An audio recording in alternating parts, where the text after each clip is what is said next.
Hello, ladies and gentlemen, and welcome back into another edition of Key Time Sports. It's Key Time coming back to talk about the Thursday night NBA slate of games, and it was some very intriguing matchups that happened last night. A potential 3-6 first round Eastern Conference matchup happened last night between the New York Knicks and Indiana Pacers, and I might as well go on ahead and dive into this game.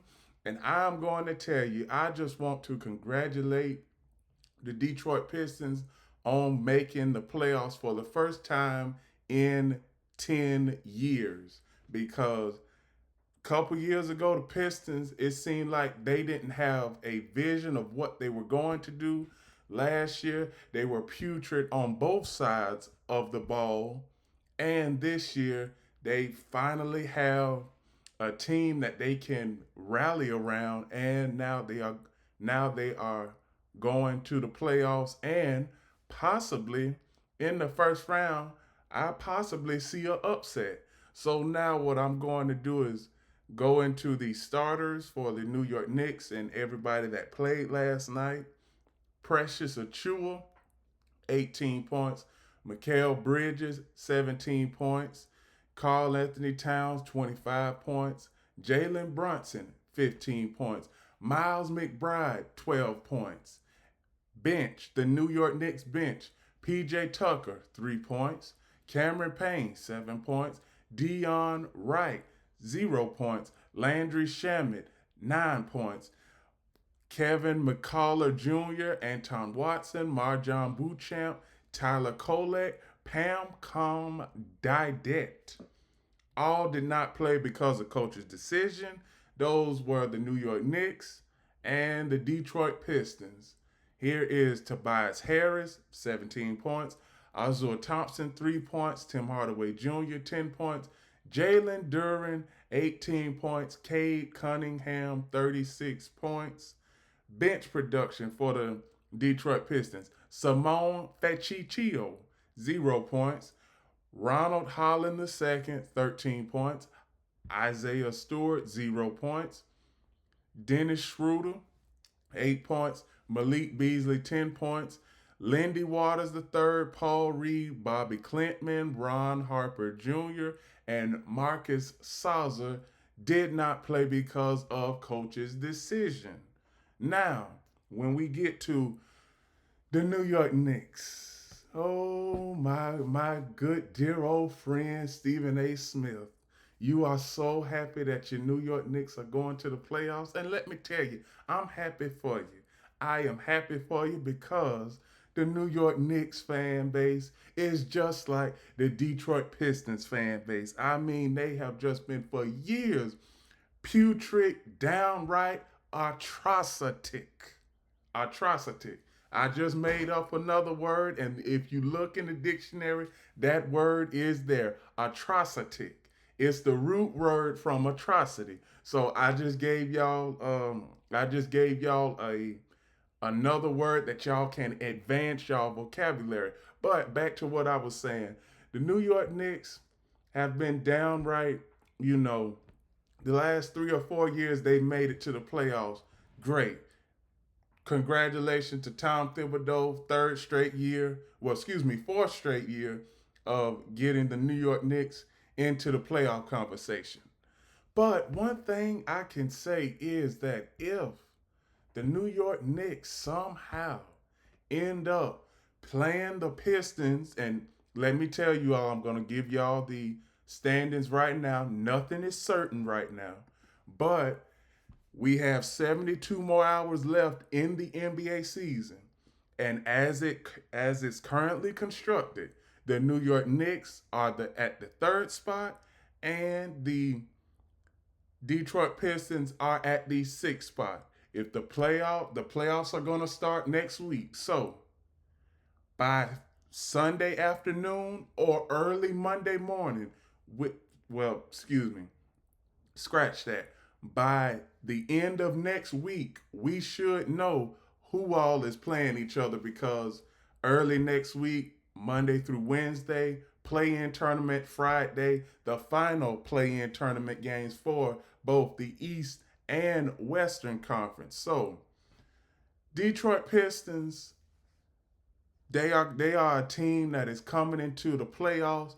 They have nothing to lose. You know, I was seeing on some sports books where the Detroit Pistons are an underdog already, no matter who they play. So no matter who they play, no matter who the Detroit Pistons play, they will be underdogs. But I would not be surprised if they upset their first round playoff opponent. So when we get to the statistics for both teams last night, the New York Knicks were 42 of 90, 46% from the floor. The Pistons were 47 of 82, 57.3% from the floor. 3-point line, Knicks made 11 threes. Detroit Pistons made 8 threes. 3-point percentage, 32% for the Knicks. 3-point percentage for the Detroit Pistons, 36%. Free throws, 78% for the New York Knicks. Detroit Pistons, 72%. Total rebounds, +1 for the Detroit Pistons. Offensive rebounds, +2 for the New York Knicks. Defensive rebounds, +3 for the Detroit Pistons. Assists, +12 for the New York Knicks. Steals, +6 for the New York Knicks. Blocks, they were even at 6.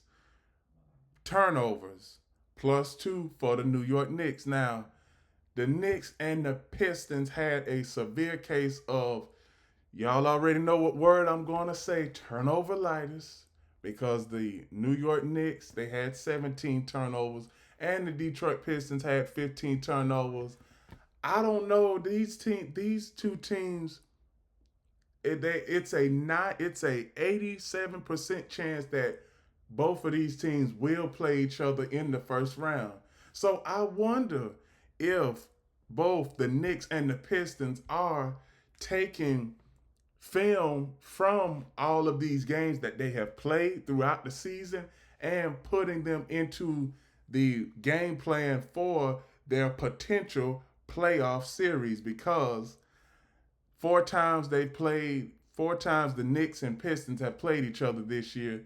The Pistons have won 3, plus the 2 that were in Madison Square Garden. So these Detroit Pistons, they can go on the road and get them a couple wins, and then they can come back home and hold serve at home. So the New York Knicks, they have some trouble on their hands if they face the Detroit Pistons. So, and plus, largest lead for both teams. For the New York Knicks, it was 13 points.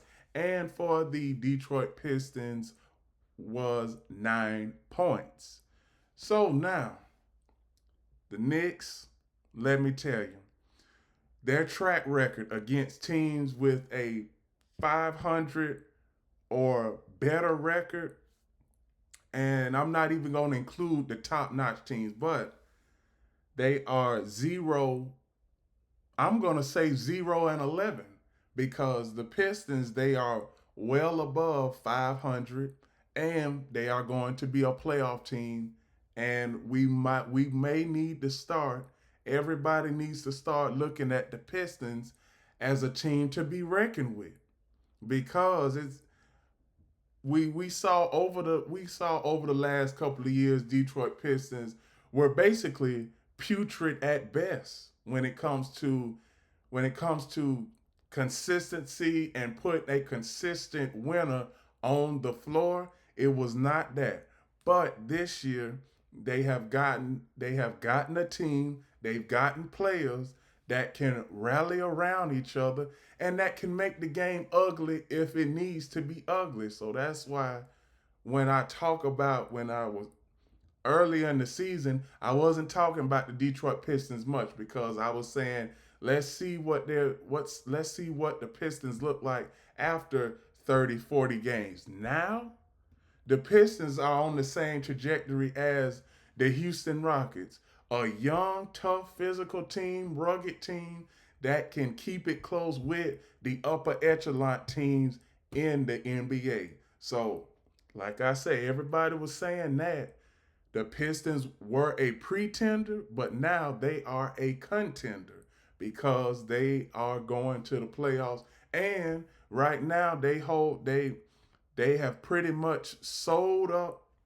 the sixth spot in the NB in the Eastern Conference. So 1 through 10 in the East can pretty much fluctuate between now and Sunday afternoon, but I don't see much happening when it comes to the Detroit Pistons either going up or dropping. So I just think that they are going to stay right where they are at.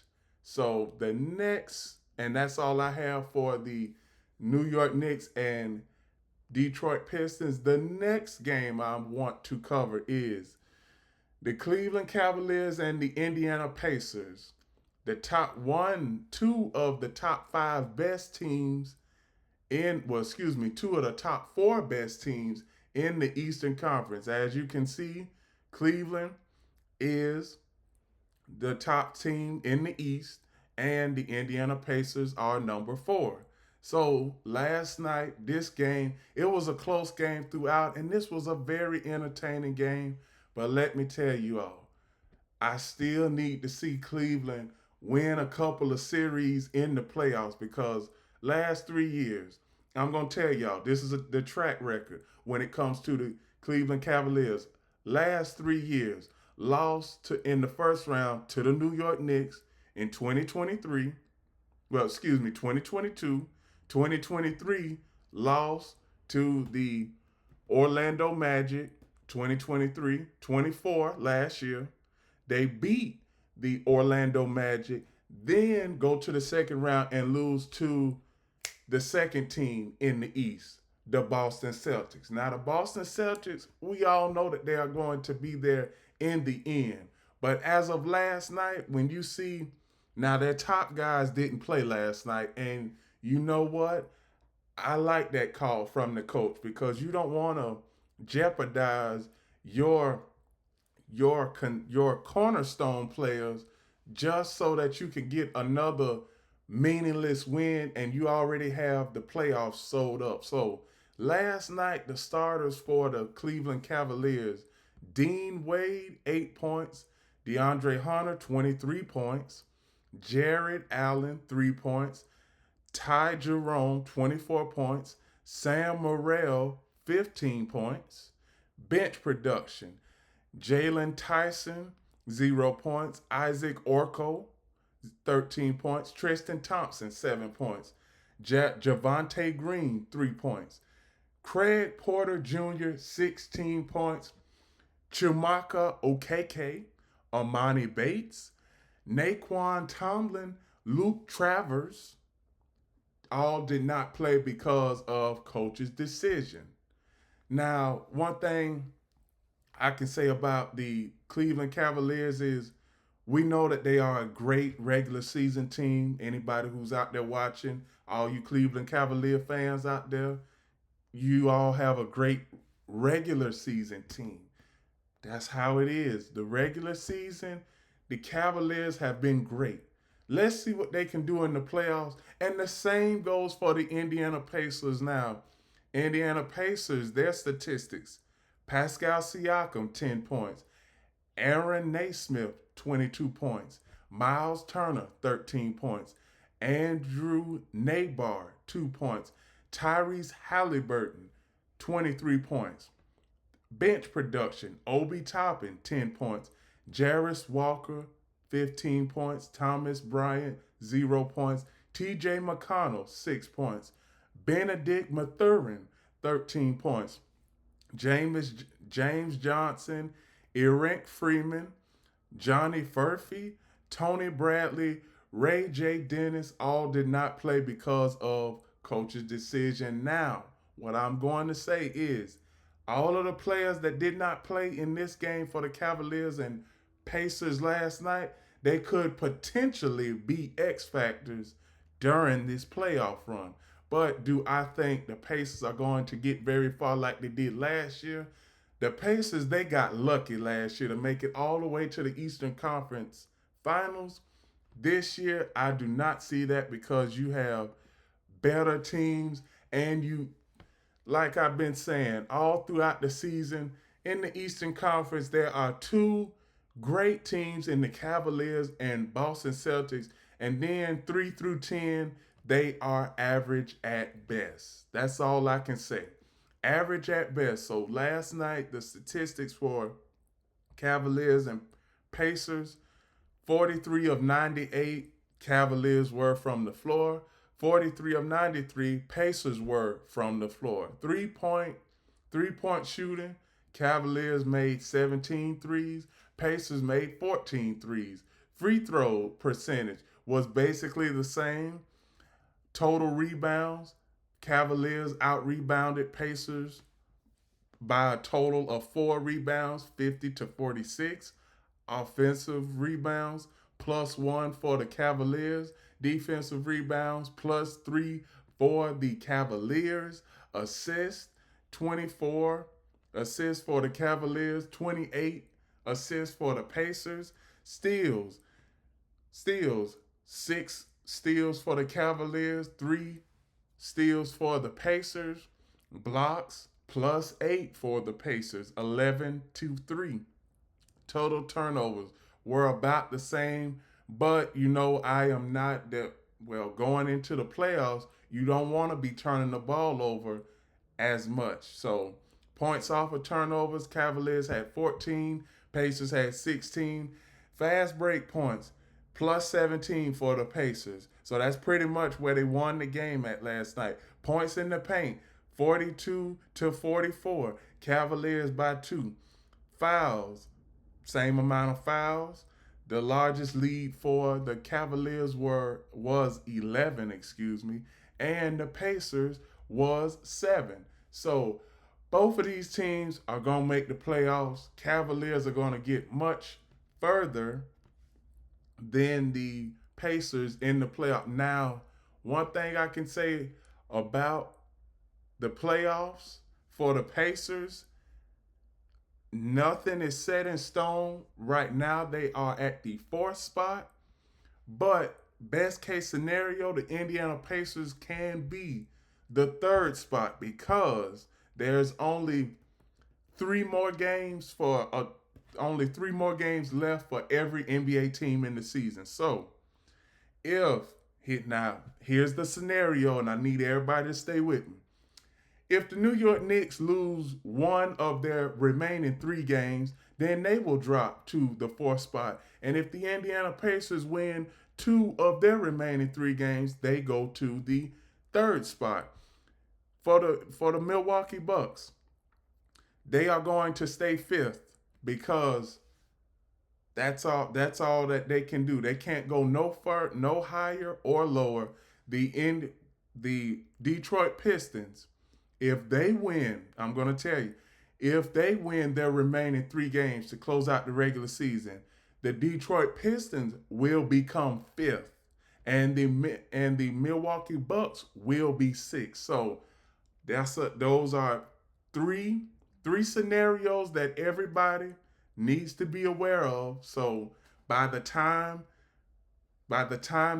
end of this weekend, early Monday morning, we should all know who is going to be we already know who's going to be in the play-in tournament, but we should all know by the end of next week what playoff matchups are we going to see.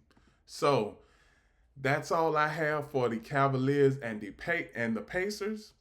The next game I am going to cover is, it wasn't a game, but the team that I just mentioned a few seconds ago, the Milwaukee Bucks. Now, Milwaukee Bucks, they played the New Orleans Pelicans, and I'm not going to really touch on the Pelicans like that. I'm just going to shift right on over to the Milwaukee Bucks. So, the Milwaukee Bucks last night, Taurean Prince, 6 points. Giannis Antetokounmpo, 28 points. Kyle Kuzma, 17 points. Brook Lopez, 3 points. Ryan Rollins, 12 points. Bench production for the Milwaukee Bucks: Bobby Portis, 14 points. Chris Livingston, 2 points. Pat Covington, 5 points. Gary Trent Jr., 17 points. Stanley Odume, 3 points. Jamari Obugu, 0 points. Kevin Porter Jr., 20 points. AJ Green, 3 points. Aaron Jackson Jr., 6 points. Milwaukee Bucks, what I've been saying about you all for the entirety of this season is you are an average team. You are an average team, and now everybody, please keep your prayers up for Damian Lillard, because I hear that the blood clots are getting better, but that is a serious situation, and we do not want to have another great NBA talent lose his career because of blood clots. Also, the player that's in San Antonio, Victor Wembanyama, he's doing a whole lot better. I saw him at the NCAA Men's Championship game Monday night. He was walking around feeling much better. So hopefully he is doing better as far as blood clot wise, so we can have him back into the fold come the start of next season. And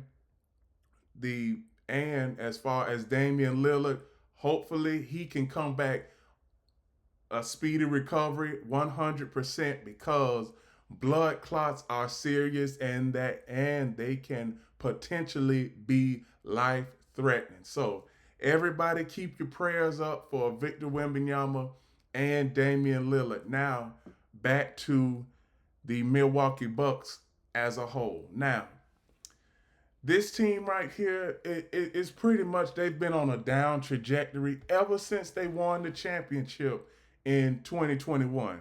Now 2022, it was a subpar year. 2023, I mean, they got blown. Well, they went to a 7-game series in 2021 with not Boston Celtics, but with the Brooklyn Nets. And when the Brooklyn Nets had their big three of James Harden, Kevin Durant, and Kyrie Irving. But we all know how that ended. Now let's fast forward to 2022. 2022, they had a pretty much a below average year, so not too much went wrong there. Then 2023 happened, where they pretty much lost the team aspect. You had to trade away 3 of your core players that pretty much was there since Giannis Antetokounmpo got drafted by the Bucks. And then 2024, 2024, you didn't do no better. Late, well, the middle part of the season, you fire Adrian Griffin and hire Doc Rivers. And now Doc Rivers, to me, is just an average coach. You know, he's just an average coach. Now, he does have that one championship, but that was 17 years ago. And since then, he has lost 4 series where he was leading by 3-1, or he was leading 3-2, or he was leading at some point in the series, whether it was 2-1, 1-0, 3-1, 2-1, or 3-2. He was leading somewhere in there, and he has always managed to lose those series leads. So when it comes to Doc Rivers, I don't know. I'm on the fence when it comes to his coaching style and coaching methods. So that's all I have for the Pelicans and the Milwaukee Bucks, but I was basically talking about the Milwaukee Bucks. Now the next game I'm going to cover is this game last night between the Minnesota Timberwolves and the Memphis Grizzlies pretty much had a huge impact on the playoff seeding in the Western Conference. Now, let's shift to the Western Conference, and Memphis Grizzlies and the Minnesota Timberwolves, both teams have the same identical record at 47 and 33. Teams, the teams 6 through 8, Warriors, Grizzlies, and Timberwolves have the same identical record. So, best case scenario, both of those teams, the Timberwolves and Grizzlies, stay right where they are at. Now, the statistics last night for the Timberwolves were Julius Randle, 31 points. Jaden McDaniels, 10 points. Rudy Gobert, 13 points. Mike Conley, 8 points. Anthony Edwards, 44 points. Now, there is one thing that I have to say. Anthony Edwards, he's a generational player, but he can't shoulder the load when it comes to the Timberwolves playing in the playoffs, because all the attention is already on Anthony Edwards heading into the playoffs. Now, those other guys are going to have to step up. They are. The bench production for the Minnesota Timberwolves: Josh Minort, 0 points. Leonard Miller, 2 points. Naz Reid, 14 points. Dante DiVincenzo, 9 points. Nickeil Alexander-Walker, 10 points. Jalen Clark, Rob Dillingham, 0 points. And the last 3 players, Luke Garza, Joe Ingles, and Terrence Shannon Jr., did not play because of coach's decision. And the Memphis Grizzlies lineup: Jaren Jackson Jr., 23 points. Zach Edey, 7 points. Ja Morant, 36 points. Desmond Bane, 28 points. Vince Williams Jr., 5 points. Bench production: Marvin Bagley Jr., 0 points. Santi Almeida, 5 points. Lamar Stevens, 0 points. Gigi Jackson, 2 points. Jay Huff, 0 points. John Connor, 3 points. Scottie Pippen Jr., 16 points. Cam Spencer, 0 points.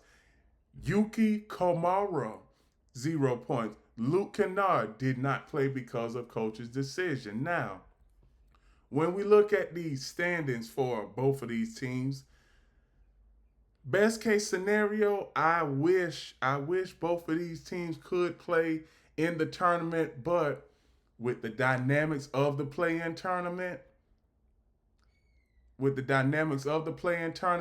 7 plays 10, 8 plays 9. Now, I just want to congratulate the NBA Commissioner Adam Silver for coming up and creating the play-in tournament, because when I first heard about the play-in tournament, I thought that it was just going to be, I thought it wasn't going to work. But now we all see where the bottom teams in both conferences, they putting their feet to the fire, pedal to the metal, whatever cliche you want to use. But it's making more and more fun for NBA viewers, and as far as the NBA as a whole, they get more ratings for the play-in tournament, because everybody is curious now. Back in the day, now when I say back in the day, I mean 7-8 years ago, it was just the top 8 teams in both conferences, and whoever were the top 8 teams in each conference, they would just automatically pencil them in to the playoffs. But now you got a little bit more uncertainty, and let me tell you, when it comes to these sports leagues, uncertainty is what the viewers and ratings thrive off of. So let me tell you now, play-in tournament, currently speaking, now, like I said, in another 72 hours, I may be telling y'all something different. But right now, currently speaking, Western Conference play-in tournament: Memphis Grizzlies versus the Dallas Mavericks.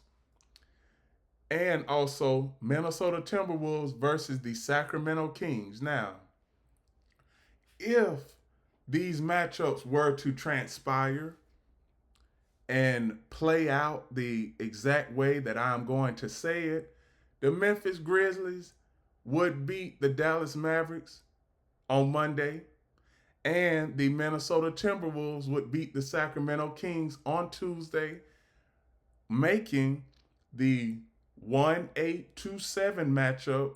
It would be the Memphis Grizzlies playing the Houston Rockets, and the Minnesota Timberwolves would be playing the Oklahoma City Thunder. Now, as far as for the East concerned, here's the current play-in tournament format. Orlando Magic versus Miami Heat, 7 plays 10. Atlanta Hawks versus the Chicago Bulls, 8 plays 9. Now, with the Orlando Magic and Miami Heat, that game is going to be a toss-up because both of these teams are in the exact same boat. They are basically, Orlando and Miami is basically 4 hours away from each other. So if they do end up playing in a, excuse me, if they do end up playing in a potential playoff series, they wouldn't have to travel very far. Now, the next matchup, Atlanta and Chicago, it would basically, now Atlanta would have home court advantage because they have the better record. Now the Chicago Bulls, like I've been saying, they've been a team throughout the entirety of this season that is a well below average team, but they have good fortune because teams like Toronto, Brooklyn, Philadelphia, and all of those other teams that are at the bottom of the East did not have a great season. So that is how the playoff scenario, that is how potential playoff matchups would look like in the Eastern Conference and Western Conference. So currently speaking, Eastern Conference 3-6 matchup currently constructed. Knicks Pistons first round matchup. Indiana Pacers 4-5 matchup in the East. Pacers Bucks. That's how everything is constructed right now. Western Conference Finals, and then I'm going to get into my final take for all of these teams that are headed into the playoffs. So, Western Conference 3-6 matchup currently right now would be the Lakers and Golden State Warriors. The 4-5 matchup would be the Denver Nuggets and the LA Clippers. Now, all of these teams, and I'm talking about all 20 teams from the Western Conference to the Eastern Conference. Do you all know that the longest losing streak that one team had in this playoff bracket was 8? And that was the Miami Heat, because Miami Heat between the weeks of January 20th and February 26th, they lost 8 straight games, and I thought that their season was over with. But as of right now, they're keeping their head above water. They are right there at the 10th spot in the East. So Miami Heat culture, whatever y'all are holding on to, you might need to go back to the drawing board, because you make it to, if you do make it to the playoffs and play Cleveland or Boston, I don't even think that Miami would win a game in that series if they played Cleveland or Boston. So that is how I see that. And the same with the Dallas Mavericks and Sacramento Kings when it comes to playing the top-notch teams in the Western Conference. Dallas has basically been treading water ever since they traded Luka Doncic So Dallas, I don't see them going very far. Just for Dallas to make it to the play-in tournament, that's a successful season in and of itself. Now the Sacramento Kings, the last few years, Sacramento Kings have been in the playoffs. Last year, they lost in the play-in tournament. The year before that, they lost in the play-in tournament. And the year before that, they lost a 7-game series doozy between the Golden State Warriors. So, Sacramento Kings, they have been just up and down over the last 3 to 4 years. And I don't expect them to go very far in the playoffs. Now, the teams that are eliminated and can start, I'm going to go into the teams that are eliminated from both conferences, and they can start looking towards the draft, at least, except for one of them. So, in the East, Toronto Raptors are eliminated, Brooklyn Nets are eliminated, Philadelphia 76ers are eliminated, Charlotte Hornets are eliminated, and the Washington Wizards. They can start creating draft capital because they have all of those teams have draft picks. Now for the Western Conference, and I am going to end the show after I mention these 6 teams and how many draft picks they have. Phoenix Suns, Portland Trailblazers, San Antonio Spurs, and the New Orleans Pelicans and Utah Jazz.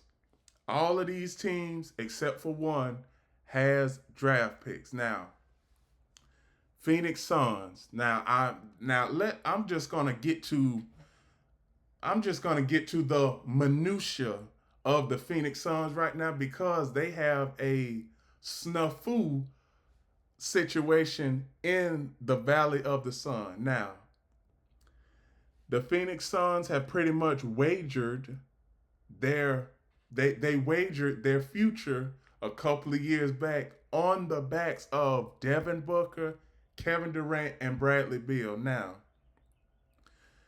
Phoenix Suns, they don't have any draft picks or draft capital at all for the next 5 years. So, Matt Ishbia, Phoenix Suns owner, he's stuck between a rock and a hard place right now because he's got to trade some players, let some players walk to even get some financial aspects going into to mark the future.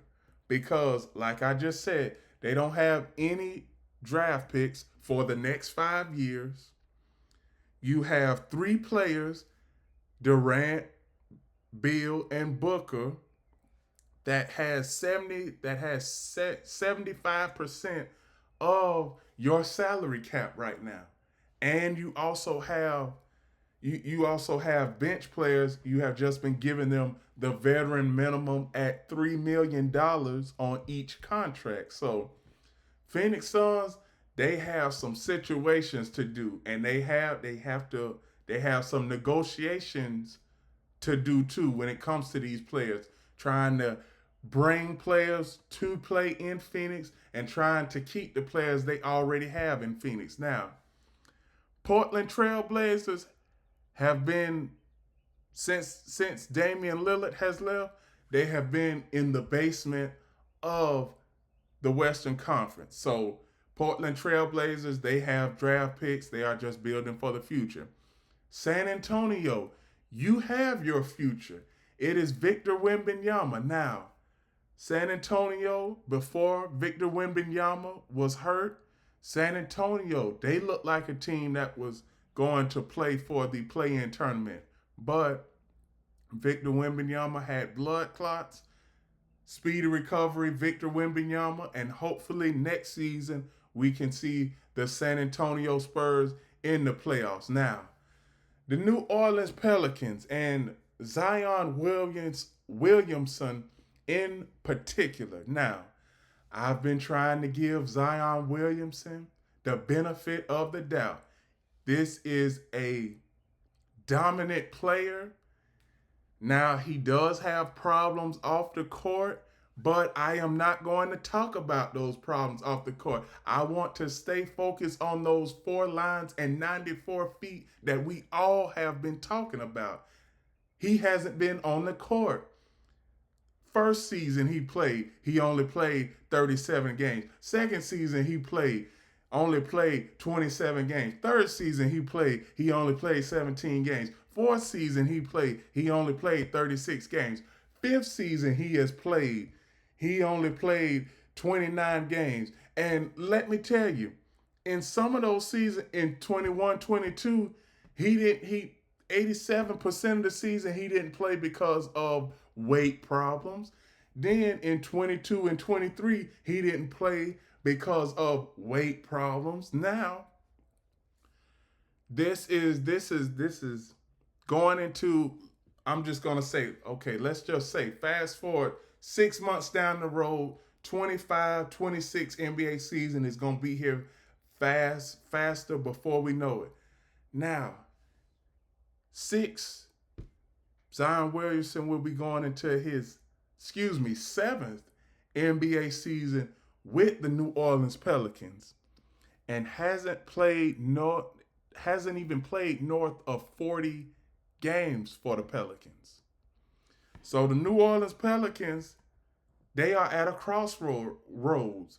Do you give your dynamic player Zion Williamson, a another contract, or do you let him play out the current contract that he has because you are uncertain if he is going to play an entire season? Now, Zion Williamson has never played an entire season.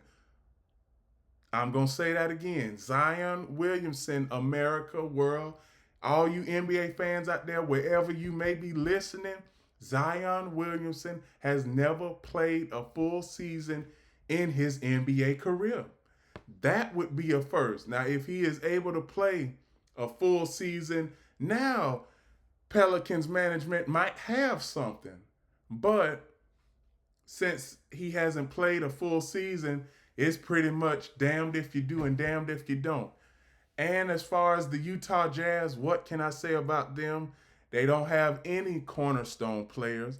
And plus, they do not have they do not have a, I'm going to say, a reliable player that can go and find his own shot.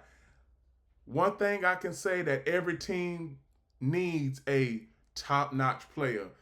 A player that you can go to him in those pressure-packed moments, and no matter what, he will deliver the goods. So that's all I see when it comes to all of the teams that have been eliminated. And with that, that is my reaction to last night's, last night's NBA slate of games and the draft outlook for all the teams that have been eliminated in the NBA. So please like, comment, share, subscribe, click the notification bell to get notified of all of my reaction videos, shows, and other content. We are also doing expansion over here on YouTube and on my other show, Key City Sports, on Instagram. So be sure to like, share, follow Key Time Sports on YouTube and Key City Sports on Instagram. And remember, everybody, one last thing. Before I go, I'm going to show you the current Eastern Conference and Western Conference standings. One last thing. Remember, the key is always on time. See you all next week.